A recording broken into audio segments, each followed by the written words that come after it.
nuevamente entiendo cuánto amor me ha dado, cuánto de mi historia es ella, de lo que soy y lo que fui.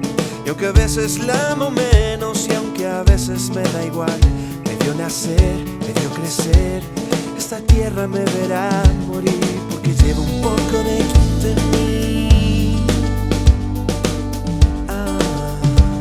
Para no olvidar que siempre quise ser un hombre bueno, para no dejar las cosas que de niño yo soñé, para andar por los caminos de este mundo sin temor, tener un lugar al que regresar, un lugar al que pertenecer.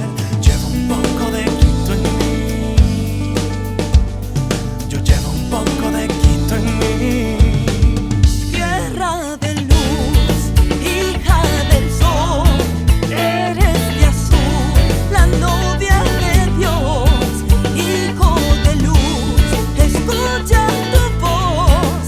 Quito eres tú, Quito soy yo, Quito estoy yo. Quito estoy yo. Soy poeta, grafitero, peregrino y sedentario.